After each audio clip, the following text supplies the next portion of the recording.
اور تمہیں لگے کہ بھئی یہ خوشبو تو پڑوس میں بھی جا رہی ہے، تو آپ نے فرمایا کہ شوربہ بڑھا دیا کرو، تھوڑا سا سالن پڑوس میں بھی بھجوا دیا کرو، اپنے پڑوسیوں کا خیال رکھا کرو۔ آپ نے فرمایا کہ وہ مومن نہیں جو خود تو پیٹ بھر کے کھانا کھاتا ہے لیکن اس کا پڑوسی بھوکا سوتا ہے۔ پھر آپ نے فرمایا کہ پڑوسیوں کو تحفے بھی دیا کرو، کیونکہ اس سے کینہ جاتا رہتا ہے، دل کی کدورتیں جاتی رہتی ہیں، دل صاف ہوتا ہے، انسان محبت کرتا ہے اپنے ملنے جلنے والوں سے، پڑوس میں اچھے تعلقات رکھنا بہت ضروری ہے۔ تو گویا ہر طرح سے یہ تعلیم دی کہ پڑوسیوں کا خیال رکھنا ہے۔ پھر بزرگ تو ہمیں یہاں تک بتاتے ہیں کہ پڑوس جو ہے وہ صرف آپ کا نیئرسٹ دروازہ، جو کہ رسول پاک صلی اللہ علیہ وآلہ وسلم نے فرمایا، صرف وہ نہیں ہے، کیونکہ وہ تو زیادہ حقدار ہے، لیکن اصل میں پڑوس جو ہے وہ آپ کے 40 گھر دائیں طرف، آپ کے گھر کے 40 گھر بائیں طرف، اسی طرح 40 گھر آپ کے گھر کے سامنے اور 40 گھر آپ کے پیچھے، یہ تمام آپ کا پڑوس ہے۔ گویا وہ پورا محلہ جو آپ کے آس پاس قریب قریب جو گھر ہیں، وہ تمام لوگ جو ہیں وہ آپ کے پڑوس میں شمار ہوں گے، اور آپ کو چاہیے کہ آپ ان تمام لوگوں کا خیال رکھیں۔ اگر جو کہ مومن کے حقوق ہیں ایک دوسرے پہ، اس حوالے سے ایک دوسرے کا خیال رکھیں، جیسا کہ کہا گیا کہ ایک مومن کے دوسرے مومن پہ کچھ حقوق ہیں۔ آپ نے فرمایا کہ اگر کوئی بیمار ہوتا ہے تو اس کی عیادت کو جاؤ، تو اب گویا اس پورے محلے میں اگر کوئی بیمار ہے تو آپ کے لیے لازم ہے کہ آپ اس کی عیادت کو جائیں۔ اگر کسی کا انتقال ہو گیا ہے تو ضروری ہے کہ اس کے جنازے میں شریک ہوں۔ اسی طرح اگر اس میں سے ملنے جلنے والوں میں سے ان میں سے کوئی آپ کو دعوت دیتا ہے تو آپ دعوت میں بھی اس کی دعوت قبول کریں اور شریک ہوں، اس کے سلام کا جواب دیں، کیونکہ سلام کرنا تو ویسے بھی سنت اور جواب دینا واجب ہے۔ جواب نہیں دیتے تو آپ گناہ گار ٹھہریں گے۔ تو گویا وہ تمام لوگ جو آپ کے آس پاس رہ رہے ہیں، آپ نے ان کا خیال رکھنا ہے، ان کی ضرورتوں کا بھی خیال رکھنا ہے۔ اگر آپ زیادہ صاحب حیثیت ہیں، ان کی نیڈز کو پورا کرنا ہے اگر آپ وہ پوری کر سکتے ہیں اور کسی وجہ سے وہ کمزور ہیں، اور وہ تمام حقوق جو اللہ رب العزت نے ہمیں بتا دیے کہ ایک مومن کے دوسرے مومن پہ حقوق ہیں، ان کا آپ کو خیال رکھنا ہے۔ اگر آپ یہ کرتے ہیں تو گویا ان کے حقوق پورے کرتے ہیں۔ اسی طرح آپ کے دوست ہیں، آپ صلی اللہ علیہ وآلہ وسلم نے فرمایا کہ انسان اپنے دوست کے دین پر ہوتا ہے۔ اس کا مطلب ہے کہ یہ بہت ضروری ہے کہ دوست کا انتخاب ایسا کیا جائے جو آپ ہی کے دین کا ہو، آپ ہی کے جیسا ہو، اور جو اچھے کردار کا مالک ہو، جو اچھائیوں اور خوبیوں والا انسان ہو، کیونکہ دوست کا انتخاب تو آپ کو خود کرنا ہوتا ہے، اور آپ بہت دیکھ بھال کر اور سوچ سمجھ کے کرتے ہیں کہ کون سا شخص جو ہے وہ میرا دوست بنے گا تو میرے لیے بہت اچھا ہے، مجھے اس سے کچھ سیکھنے کو ملے گا، میں اس کے ساتھ بیٹھوں گا تو میں کوئی اچھی بات کروں گا۔ تو دوستوں کے انتخاب کے بارے میں آپ صلی اللہ علیہ وآلہ وسلم نے بے حد تاکید فرمائی۔ پھر آپ نے فرمایا کہ دوست کے لیے بھی ضروری ہے کہ تم جب اچھے دوست کا انتخاب کر لیتے ہو تو پھر اس کو اگر کسی وقت کبھی ضرورت تمہاری پڑتی ہے تو تم اس کے کام کرو، کیونکہ جب تمہیں ضرورت پڑے گی تو وہ بھی تمہارے کام آئے گا۔ تو اسی طرح سے نہ صرف یہ کہ دوستوں کا بلکہ ملنے جلنے والوں کا، یتیموں کا اور بیواؤں کا، یہ تمام وہ لوگ ہیں جو ہمارے سوسائٹی میں کہیں نہ کہیں ہوتے ہیں، کبھی کبھی ہمارے اپنے خاندان میں ہوتے ہیں، اور ہمیں ان تمام لوگوں کا خیال کرنا ہوتا ہے، ہمیں ان تمام لوگوں کے حقوق ادا کرنے ہوتے ہیں، کیونکہ جب تک ہم وہ تمام حقوق ادا نہیں کرتے جو ایک معاشرے میں رہتے ہوئے ایک خوبصورت معاشرہ بنانے کے لیے ہمیں بتائے گئے ہیں، تو ہم اپنے کردار میں کچھ کمی پاتے ہیں، اور وہ کردار تبھی مکمل ہوتا ہے جب وہ حقوق اور فرائض کے تمام معاملات اس طرح سے طے پا جاتے ہیں جیسے اللہ رب العزت نے ہمیں بتایا، اور ہمارے پیارے آقا محمد صلی اللہ علیہ وآلہ وسلم نے اس کو کر کے دکھا دیا۔ آپ نے اولاد کے حقوق کے حوالے سے بھی ہمیں بتایا کہ کس طرح سے بیٹیوں سے بیٹوں کے ساتھ سلوک رکھنا ہے، محبت کے ساتھ ان کو لے کے چلنا ہے، ان کی اچھی تربیت کرنی ہے۔ پھر آپ نے والدین کے حقوق کے حوالے سے بھی ہمیں بتایا کہ کس طرح سے ہمیں ان کے حقوق کو لے کے چلنا ہے۔ اس میں کوئی شک نہیں کہ والدہ کا حق جو ہے وہ بہت زیادہ ہے، لیکن والد کے حق کے بارے میں بھی آپ نے فرمایا کہ والد کی ناراضگی جو ہے وہ اللہ کی ناراضگی ہے، اور اگر تمہارا والد تم سے راضی ہے، تمہارا باپ راضی ہے، تو اللہ تم سے راضی ہے۔ تو یہ مت سمجھو کہ صرف تم نے اپنی ماں کو خوش رکھنا ہے اور باپ کو تم جو چاہے کہتے رہو، آپ نے فرمایا دونوں کا خیال رکھنا ہے۔ اسی طرح سے پھر آپ نے بہن بھائیوں کے حقوق کے بارے میں بتایا، آپ نے فرمایا کہ اس کا خیال رکھنا ہے، رشتہ داروں کا خیال رکھنا ہے۔ پھر ایک اور رشتہ جو سوسائٹی میں جس کو ہم یہ کہہ سکتے ہیں کہ وہ معاشرے کی بنیاد ہوتا ہے، وہ رشتہ، وہ میاں بیوی کا رشتہ ہے، اس کے بارے میں بھی آپ نے فرمایا کہ ایک نیکی تو یہ ہے کہ تم اپنے کسی ماتحت کے ساتھ کرتے ہو، اپنے کسی غلام کے ساتھ کرتے ہو، ایک نیکی یہ ہے کہ تم اپنے رشتہ داروں کے ساتھ کرتے ہو، اور ایک نیکی یہ ہے کہ تم اپنی بیوی کے ساتھ کرتے ہو۔ تم اپنی بیوی کے ساتھ جو کرتے ہو وہ زیادہ اہم ہے اور وہ بڑا صدقہ ہے، تو تم اس کا زیادہ خیال رکھو، اس کو خوش رکھو، وہ تمہاری ایک طرح سے ماتحت ہے۔ خطبہ حجۃ الوداع کے موقع پر بھی آپ صلی اللہ علیہ وآلہ وسلم نے بہت زور دے کر یہ بات کہی تھی کہ تمہاری بیویاں تمہاری ماتحت ہیں، اپنی بیویوں کا خیال رکھنا۔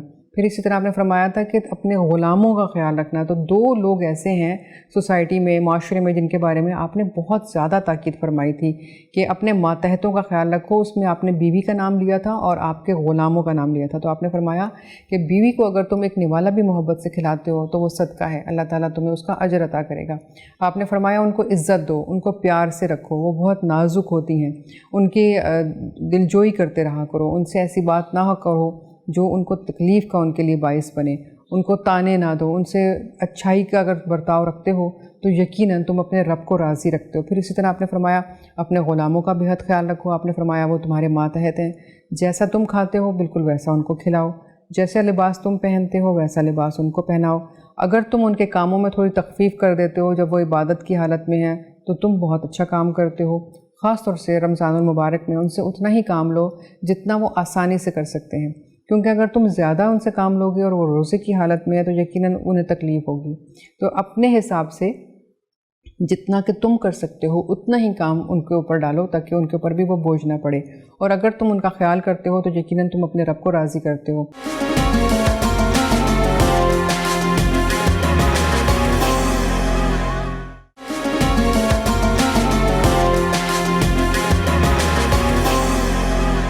آپ صلی اللہ علیہ وآلہ وسلم کا معمول یہ تھا کہ آپ کی خدمت میں حضرت انس رضی اللہ تعالیٰ عنہ 10 سال تک رہے. اور حضرت انس رضی اللہ تعالیٰ عنہ کہتے ہیں کہ کبھی ایسا نہیں ہوا کہ رسول پاک صلی اللہ علیہ وآلہ وسلم نے مجھے کسی خطا پر، غلطی پر ڈانٹا ہو. مارنا تو بہت دور کی بات ہے، آپ نے کبھی ڈانٹا بھی نہیں، اونچی آواز سے بات بھی نہیں کی، آپ ہمیشہ نرمی سے بات کرتے. ایک مرتبہ ایک صاحب نے آپ صلی اللہ علیہ وآلہ وسلم سے پوچھا کہ ہمارے غلام یا ہمارے ماتحت بہت غلطیاں کرتے ہیں تو ہم ایک دن میں کتنی دفعہ ان کو معاف کر سکتے ہیں؟ آپ صلی اللہ علیہ وآلہ وسلم نے فرمایا 70 مرتبہ. اگر آپ کا غلام 70 مرتبہ بھی ایک دن میں غلطی کرے تو آپ اس کو معاف کر دیں، کیونکہ جو آپ کا ماتحت ہے اور جس کو آپ معاف کر رہے ہیں یہ سوچئے کہ آپ بھی کسی کے ماتحت ہیں. جیسے کہ آپ صلی اللہ علیہ وآلہ وسلم نے انسانوں کے حقوق تو ایک طرف، جانوروں کے حقوق کے بارے میں بھی نرمی برتنے کے لیے فرمایا ہے. اور ایک صحابی کا مجھے واقعہ یاد آ گیا. ایک مرتبہ آپ صلی اللہ علیہ وآلہ وسلم ایک جگہ سے گزر رہے تھے تو ایک صاحب اپنے ایک جانور کو بہت مار رہے تھے اور کوئی ایسی خطا ہو گئی ہوگی، کوئی نقصان ہو گیا ہوگا جس کا بدلہ وہ اس سے لے رہے ہوں گے. تو آپ صلی اللہ علیہ وآلہ وسلم نے فرمایا تھا کہ تم جتنی دسترس اس کے اوپر رکھتے ہو اس سے زیادہ دسترس تمہارا رب تمہارے اوپر رکھتا ہے. تو وہ کانپ اٹھے تھے یہ جملہ سن کے کہ اگر ہم اپنے سے نیچے، چاہے ہمارے کوئی غلام ہے، کوئی ماتحت ہے، ہماری بیوی ہے، ہمارے بچے ہیں، اگر ہم چھوٹی چھوٹی باتوں پر ان کو مارتے ہیں، ان کو ذلیل کرتے ہیں، ان کے ساتھ برا سلوک کرتے ہیں، برے الفاظ کا استعمال کرتے ہیں، تو کیا ہم یہ بھول گئے ہیں کہ ہمارا مالک، ہمارا رب جو ہمارے اوپر پورا اختیار رکھتا ہے، کل وہ ہمیں جب ہم اس کے سامنے پیش ہوں گے اور وہ کہے گا کہ تم نے تو اپنے ماتحتوں کا خیال نہیں رکھا تو میں تمہارا کیسے خیال رکھوں؟ تو آپ کے پاس کیا جواب ہوگا؟ دوسروں کے ساتھ یہ سوچ کر نرمی کیجئے کہ آپ کا رب آپ کے ساتھ نرمی کرے گا. جیسے کہ رسول پاک صلی اللہ علیہ وآلہ وسلم نے فرمایا کہ جب تم دوسروں کے عیب چھپاتے ہو تو اللہ تمہارے عیب چھپاتا ہے، اور تم جو عیب دنیا میں لوگوں کے چھپاؤ گے اللہ تمہارے عیب قیامت کے دن چھپائے گا. یعنی دنیا میں بھی تمہیں عزت عطا کرے گا اور آخرت میں بھی تمہیں عزت عطا کرے گا. تو گویا یہ بہت چھوٹی چھوٹی باتیں جن پہ ہم بعض دفعہ توجہ بھی نہیں دیتے یا ہم اتنا غور نہیں کرتے، یا اگر کرتے ہیں تو شاید چند دن آتے ہیں رمضان المبارک کے، اس میں ہم جذباتی ہو کر اور اللہ کی رضا کی خاطر بہت ساری نیکیاں کرنے کا سوچتے ہیں، اور سوچتے ہیں چونکہ اس میں نیکیوں کا صلہ ہمیں بہت زیادہ بڑھا کے مل جائے گا تو ہم ایسا کرتے ہیں کہ ہم یہ بھی نیکی کر لیتے ہیں اور یہ بھی نیکی کر لیتے ہیں، نیکیوں کا ہم باہر لگا دیتے ہیں. لیکن جیسے ہی رمضان المبارک مکمل ہوتا ہے تو ہم واپس اپنے اسی ڈگر پہ آ جاتے ہیں. بس پھر اپنے معاملات، اپنے فائدے، اپنا کس چیز میں فائدہ ہے اس کو دیکھنا ہے، اپنی چیزوں میں لالچ کر رہے ہوتے ہیں کہ ہمارا فائدہ ہو جائے، ہمارا کام ہو جائے، ہمیں پیسے مل جائیں کسی طریقے سے، دوسرے کا نقصان ہوتا ہے تو وہ آپ نے یہ نہیں کرنا. رمضان المبارک یہ وہ مہینہ ہے جو آپ کی کردار سازی کا بھی مہینہ ہے. کردار سازی اس طرح سے کہ صرف بھوکے رہ کے یہ ریئلائز نہیں کرنا آپ نے کہ جو بھوکے ہیں، کمزور ہیں، ان بیچارے کھانا نہیں کھا پاتے، ان پر کیا مشکل وقت آتا ہوگا، کیا تنگی ہوتی ہوگی، کس طرح سے وہ گزارا کرتے ہوں گے. تو آپ یہ ریئلائز کرنے کے بعد بھوکوں کو کھانا کھلاتے ہیں، یہ بہت اچھی بات ہے. لیکن آپ نے یہ بھی کردار سازی کرنی ہے کہ اپنے نہ صرف یہ کہ تمام لوگوں سے اپنے معاملات کو درست کرنا ہے، جتنے رشتہ داروں کا یا دوستوں کا یا بیوی بچوں کے حوالے سے، والدین کے حوالے سے جو حقوق العباد میں آتے ہیں، ان میں سے اگر کسی کے ساتھ آپ نے کوئی زیادتی کی ہے، کسی کا کوئی حق مارا ہے تو آپ اس کو حق اس کو لوٹا دیجئے. اگر آپ نے کوئی زیادتی کی ہے تو آپ جا کر اس سے معافی مانگ لیجئے. آپ قیامت کے دن کا انتظار نہ کیجئے کہ آپ کی نیکیاں دوسرے کے پلڑے میں ڈال دی جائیں اور آپ خالی ہاتھ رہ جائیں. آپ یہ کردار سازی اس طرح سے کیجئے کہ اپنے تمام معاملات کو درست کیجئے. تمام لوگوں کے ساتھ، رشتہ دار ہوں یا بہن بھائی ہوں یا والدین ہوں، جہاں جہاں جو غلطی کی ہے اس کو ٹھیک کیجئے. اور پھر یہ عہد کیجئے کہ اس رمضان المبارک کے بعد بھی میں اپنے تمام معاملات کو اسی طرح سے لے کے چلوں گا. نہ میں کسی کے ساتھ زیادتی کروں گا، نہ میں کسی پر ظلم کروں گا، اور نہ ہی میں بلا وجہ کسی کو کوئی بری بات کہوں گا. ایک ایک لفظ جو ہماری زبان سے ادا ہو رہا ہوتا ہے، ہمارے دائیں اور بائیں بیٹھے ہوئے فرشتے اس کو لکھ رہے ہوتے ہیں، اور کل کو وہ لکھا ہوا رجسٹر جب اللہ رب العزت ہمارے سامنے پیش کریں گے تو ہمارے پاس ان اعمال کو درست کرنے کے لیے ایک لمحہ بھی نہیں ہوگا. اس لیے یہی وہ لمحات ہیں، یہی وہ دن ہیں جو ہمیں بار بار یاد دلا رہے ہیں کہ توبہ کر لو، معافی مانگ لو. تو ہم بات کر رہے ہیں کردار سازی کی کہ ہمیں اپنے کردار کو اس طرح سے لے کے چلنا ہے کہ ہم نے جب اس مہینے میں اللہ رب العزت کو راضی کرنا ہے اپنے تمام اچھے کام کر کے، اچھائیاں کر کے، تو ہم نے ان عادتوں کو مستقل طور پر یعنی پختہ کر لینا ہے کہ جھوٹ نہیں بولنا، کسی کو دھوکہ نہیں دینا، کسی کے ساتھ برائی نہیں کرنی، کوئی غلط کام نہیں کرنا، کوئی غلط بات نہیں کرنی، اور پھر ان چیزوں کو کنٹینیو کرنا ہے. یعنی اس کو ہم نے چھوڑنا نہیں ہے کہ ہم نے صرف رمضان المبارک میں یہ سوچ کر لیا کہ ایک نیکی کا صلہ جو ہے وہ کوئی 700 گنا مل جائے گا اور بس ہمارے تو نیکیوں کے پہاڑ کھڑے ہو جائیں گے. نہیں، بلکہ ہم نے زندگی کے آخری سانسوں تک ان اچھائیوں کو، ان نیکیوں کو لے کر چلنا ہے، اور تمام معاملات کو جو ہم نے ذکر کیے رشتہ داروں کے حوالے سے یا دوستوں کے حوالے سے یا بہن بھائیوں کے حوالے سے، ان کا خیال رکھنا ہے. بہن بھائی بھی ایسا رشتہ ہے جو ہمارے بہت قریب ہوتے ہیں. جس وقت ہم لوگ زکوٰۃ دے رہے ہوتے ہیں یا صدقات دے رہے ہوتے ہیں تو ہمیں یہ دیکھنا چاہیے سب سے پہلے کہ ہمارے بہن بھائیوں میں سے تو کوئی ایسا نہیں ہے ضرورت مند جس کو ضرورت ہو اور ہم اس کو دے سکیں. اور پھر یہ وہ رشتے ہوتے ہیں بعض دفعہ بہن بھائیوں کے اور رشتہ داروں کے جن کو زکوٰۃ لینا پسند نہیں ہوتا. اگر آپ یہ کہہ دیں کہ یہ زکوٰۃ ہے تو وہ کبھی بھی نہیں لیں گے. تو اس میں بھی یہ حکم ہے کہ آپ نہ بتائیں کہ یہ زکوٰۃ ہے، آپ تحفے کے طور پر ان کی ضرورت کی کوئی چیز لے جائیں جس کی ان کو ضرورت ہے، ان کو دے دیں. اللہ رب العزت جانتا ہے کہ آپ نے زکوٰۃ نکالی ہے، آپ ان کی ضرورت پوری کرنے کے لیے ایسا کر رہے ہیں، اور اگر اس سے زیادہ بھی مال آپ خرچ کر سکتے ہیں اپنے بہن بھائیوں پر تو آپ کیجئے، کیونکہ نبی کریم صلی اللہ علیہ وآلہ وسلم کا ارشاد پاک ہے کہ ایک نیکی تو وہ ہوتی ہے جو تم عام لوگوں کے ساتھ کر رہے ہوتے ہو، اور ایک نیکی وہ ہوتی ہے جو تم اپنے قریبی لوگوں کے ساتھ کر رہے ہوتے ہو. جیسے کہ ایک صحابیہ تھیں، وہ رسول پاک صلی اللہ علیہ وآلہ وسلم کے پاس آئیں، کہنے لگیں کہ یا رسول اللہ، آپ نے فرمایا ہے کہ جو نیکی ہے وہ زیادہ ہو جاتی ہے جب آپ اپنے قریبی لوگوں کو دیتے ہیں. تو میرے شوہر جو ہیں وہ بہت مفلس ہیں، میرے پاس بہت مال ہے میرے والدین کی طرف سے یا میرے گھروانے کی طرف سے، مجھے بہت کچھ ملا ہوا ہے، تو اگر میں صدقہ دینا چاہوں تو کیا میں اپنے شوہر کو دے سکتی ہوں؟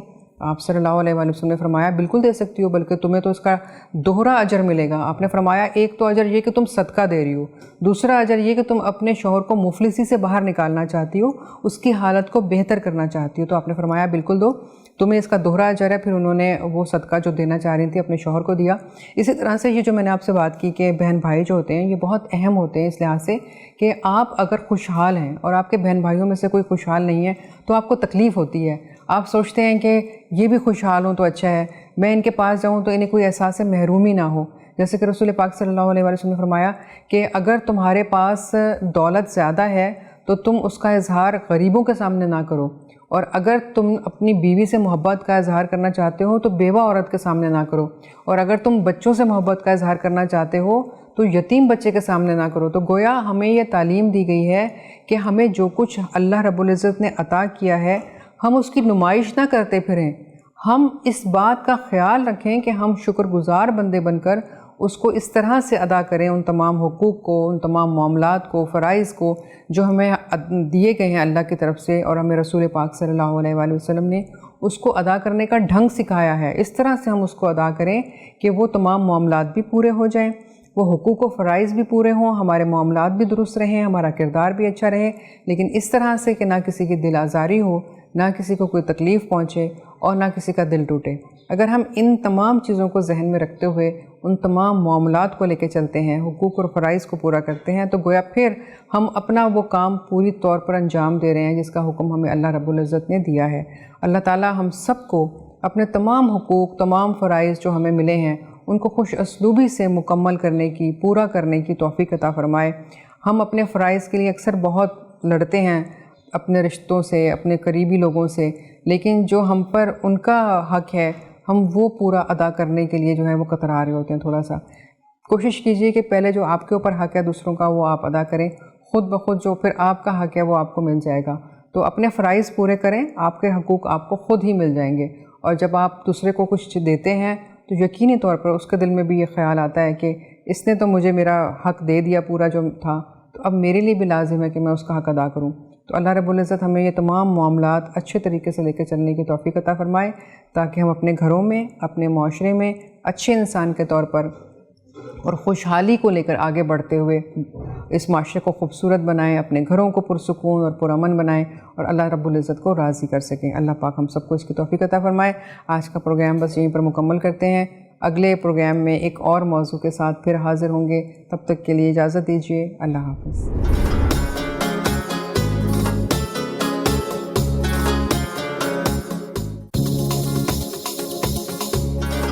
السلام علیکم, دس از نیوٹریشنسٹ فیرا اور میں لے کر آئی ہوں آپ کے لیے ایک بہت زبردست سیگمنٹ جس کا نام ہے صحت اور رمضان. اس سیگمنٹ صحت اور رمضان کے نام سے ہی آپ کو پتہ لگ رہا ہوگا کہ کچھ صحت کے بارے میں مزیدار سی باتیں پتہ لگنے والی ہیں, جس کو اگر آپ نے فالو کیا تو آپ اپنی صحت کا بہت بہترین طریقے سے خیال رکھ سکیں گے. اور اس بہترین طریقے سے خیال رکھنے میں اور آپ کو بتانے میں میری ہیلپ کرے گا بہت ہی زبردست سا پروڈکٹ جو ہے لپٹن کی گرین ٹی, واٹر میلن اور لیمن فلیور میں, اور آپ کو بھی بہت اچھے طریقے سے ہیلپ کرے گا آپ کی صحت کا خیال رکھنے میں لپٹن کی گرین ٹی. جی, لپٹن کی گرین ٹی میں 2 مزیدار سے فلیورز ہیں, ایک ہے لیمن کا اور ایک ہے واٹر میلن کا, جو کہ دونوں ہی کوئی بہت مزیدار سے ہیں. اگر ابھی تک آپ کے گھر میں نہیں آئے ہیں تو جلدی اپنے قریبی اسٹور پہ جائیے اور لے کر آئیے. بات ہوتی ہے رمضانوں کی, تو رمضانوں میں ہم اپنے دسترخوان کو ہیوی قسم کی شوگری ڈرنکس کے ساتھ بھر لیتے ہیں, اور نہیں تو نئی سحری میں تو ہم کاربونیٹڈ ڈرنکس لینا شروع کر دیتے ہیں, فریزی ڈرنکس, جو کہ ہماری صحت کے لیے کتنی نقصان دہ. اور پھر ہم شکایت کرتے ہیں جی ہمارے سر میں درد ہو رہا ہے یا پیٹ میں درد ہو رہا ہے. خاص طور پہ ہماری ینگ جنریشن یوتھ تو بہت زیادہ شوق سے لے رہی ہوتی ہے اور اس کو اندازہ نہیں ہے کہ کتنا نقصان کرتی ہے. اور پھر پورے روزے میں ان کو سر درد یا پیٹ درد کی شکایت رہتی ہے, بیکاز وہ کاربونیٹڈ فریزی ڈرنکس ہوتی ہیں, آپ کے اندر جا کر گیسز پیدا کرتی ہیں. تو اس قسم کے بیوریجز کو اگر آپ ریپلیس کر دیں گرین ٹی سے, تو گرین ٹی ایک بہت بہترین بیوریج ہے جو کہ آپ کولڈ اور ہاٹ بیوریج بطور دونوں لے سکتے ہیں. بالکل, کیونکہ اتنی شدید گرمی میں بہت سارے لوگ ایز اے ہاٹ بیوریج اس کو اوائڈ کرنا چاہیں گے, تو میں آپ کو سجیسٹ کروں گی کہ آپ اس کو ایز اے کولڈ بیوریج لیں. اور اس کو بنانے کا طریقہ صرف یہ ہے کہ آپ نے گرین ٹی کو ایک نارمل ہائی ٹیمپریچر کے واٹر میں آپ نے پکایا, اور اس کے بعد اس کو نارمل روم ٹیمپریچر پہ لا کر کرشڈ آئس کے ساتھ سرو کریں. یہ آپ کی انرجی میں ایک زبردست قسم کا بوسٹ تو دے گا ہی دے گا, بلکہ آپ کو رکھے گا صحت مند, تندرست اور توانا. لپٹن کی گرین ٹی میں موجودہ ایک یونیک امینو ایسڈ جس کا نام تھیانائن ہے, کیفین کے ساتھ مل کر آپ کے اندر ایک انرجی کا بوسٹ دیتا ہے. لپٹن کی گرین ٹی میں نہ تو دودھ شامل ہوتا ہے نہ ہی چینی, مطلب 0 کیلری لیول. اگر آپ دیگر دودھ کی چائے لیں تو اس میں دودھ اور چینی کی وجہ سے آپ کیلری انٹیک بھی لے رہے ہوتے ہیں, لیکن اگر لپٹن کی گرین ٹی لے رہے ہیں تو اس میں 0 کیلری لیول والی آپ نے ایک زبردست قسم کا بیوریج کا انٹیک لیا, جو کہ آپ کی انرجی کو بوسٹ کر رہا ہے اور آپ کو رکھ رہا ہے چست, توانا اور ایکٹیو, جس کے بعد آپ اپنے روٹین کو بہت ایکٹیولی فالو کر سکتے ہیں. اور اگر آپ نے یہ سحری میں لی تو سحری کے بعد آپ کا روزہ بہت ہی صحت مندانہ طریقے سے گزرے گا. آپ کو کسی قسم کا لو بلڈ پریشر فیل نہیں ہوگا, ویکنس فیل نہیں ہوگی, یو وانٹ فیل لیتھارجک, کیونکہ لیتھارجک جب آپ فیل کرتے ہیں تو پھر آپ کو اپنے ڈیلی روٹین کو فالو کرنے کی طاقت آپ کے اندر نہیں رہتی. لیکن اگر آپ گرین ٹی جیسے اچھے بیوریجز کو فالو کریں گے اور اچھے بیوریجز کو لیں گے اپنی سحری میں, تو آپ کا روزہ گزرے گا بہت اچھا اور آپ صحت مند فیل کریں گے. آپ کے اندر ایک ہوگا انرجی کا بوسٹ اور آپ اپنا روزہ گزار سکیں گے بہت اچھے طریقے سے. بہت سارے لوگوں کی یہ خواہش ہوتی ہے کہ رمضانوں میں ہم اپنے ویٹ کو ریڈیوس کر لیں, تو رمضان ویٹ ریڈیوس کرنے کے لیے نہیں آتے, بلکہ ہاں رمضان کا مہینہ ایک ایسا مہینہ ہے جس میں آپ کا پورا کمپلیٹ باڈی سسٹم بہت اچھے طریقے سے ڈیٹاکسیفائی ہوتا ہے, کیونکہ اس کو ایک اچھا ٹائم ملتا ہے خالی رہ کر صفائی کرنے کا.